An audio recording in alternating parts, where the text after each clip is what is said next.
الحمد للہ وکفا وسلام علی عباده الذین اصطفى اما بعد فاعوذ باللہ من الشیطان الرجیم بسم اللہ الرحمن الرحیم ربنا هب لنا من ازواجنا وذرياتنا قرة اعین واجعلنا للمتقین اماما صدق اللہ العظیم۔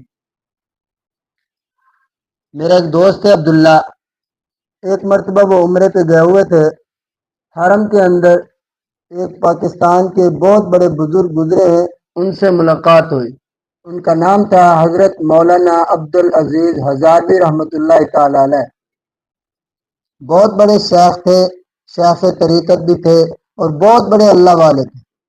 ان سے ملاقات ہوئی اور عبداللہ ان کو جانتا تھا، سوشل میڈیا پر نام سنا ہوا تھا اور ان بزرگوں کی تصویریں اور ویڈیوز انہوں نے سوشل میڈیا پہ دیکھی ہوئی تھی۔ براہ راست کبھی ملاقات نہیں ہوئی تھی، غیبانہ تعارف تھا۔ تو حضرت سے جب ملے وہاں پہ تو بہت دل کے اندر خوشی ہوئی۔ حضرت جی نے پوچھا کہ بیٹا آپ کہاں سے آئے ہو؟ عبداللہ نے بتایا کہ حضرت میں پاکستان سے آیا ہوں۔ تو حضرت عبدالعزیز ہزاروی رحمۃ اللہ تعالی علیہ نے بھی محبت کا اظہار کیا کہ یہ میرے ملک کا بندہ ہے، میرے وطن سے آیا ہوا ہے۔ تو پھر انہوں نے بھی، عبداللہ نے حضرت جی سے بھی بہت زیادہ محبت کا، عقیدت کا اظہار کیا۔ اور پھر آخر میں حضرت جی سے ایک بات عرض کی عبداللہ نے، کہا حضرت میری عمر 30 سال کے قریب ہے اور آج تک میرا کہیں پہ رشتہ نہیں ہو سکا۔ جہاں پہ بھی کوئی بات چیت چلتی ہے، چلتے چلتے یہاں تک کہ وہ رشتے کے معاملات طے نہیں ہوتے۔ کئی جگہ پہ وہ ہمیں پسند نہیں کرتے، کسی جگہ ہم انہیں پسند نہیں کرتے، یعنی کوئی نہ کوئی بات آ جاتی ہے اور رشتہ ہمارا نہیں بنتا۔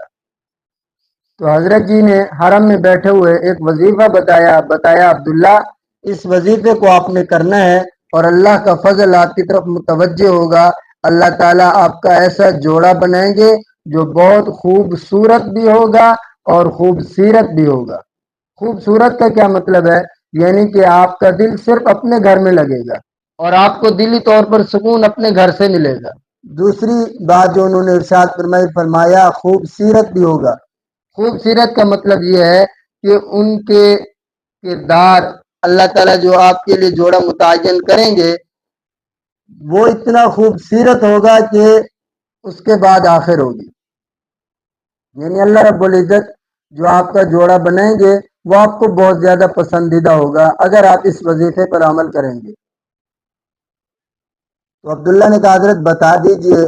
حضرت نے فرمایا بیٹا نماز پڑھتے رہتے ہو؟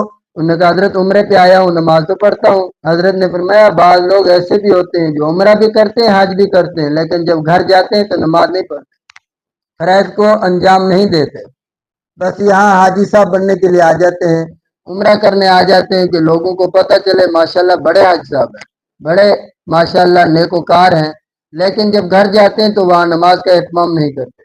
عبداللہ نے بتایا کہ حضرت کوشش کرتے ہیں، نماز کا اہتمام کرتا ہوں۔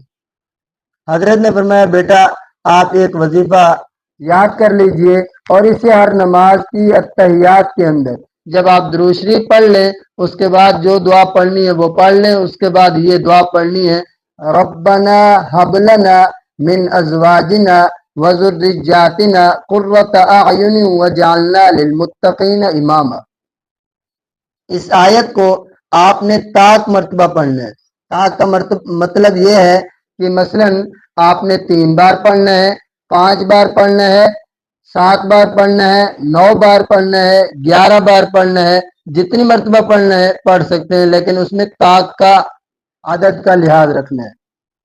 اور جب آپ فرض پڑھیں، سنت پڑھیں، نفل پڑھیں، واجب نماز پڑھیں، جو بھی نماز ہو، امام کے پیچھے پڑھیں، اکیلے میں پڑھیں، اتحیات کے آخر میں اس دعا کو لازم پکڑ لیں اور اسے پڑھتے رہیں، انشاءاللہ بہت جلد اللہ تعالیٰ آپ کے ہونے والے مستقبل کے ساتھی کا اللہ خود بخود اور بہت جلد اللہ اس کا انتظام کر دیں گے۔ اور عبداللہ بتاتا ہے کہ میں نے خود عمل کیا ہے، مجھے بہت فائدہ ہوا، پھر میں نے کئی دوستوں کو بتایا، انہیں بہت زیادہ فائدہ ہوا۔ تو اس سے معلوم ہوتا ہے کہ یہ وظیفہ مجرب وظیفہ ہے۔ جو اپنی زندگی کے ان معاملات کے اندر بہت پریشان ہے تو یہ وظیفہ ان کے لیے گفٹ ہے، یہ بہت مجرب وظیفہ ہے کئی لوگوں کو بتایا گیا ہے، اس کے بعد آپ کو بھی بتایا جا رہا ہے۔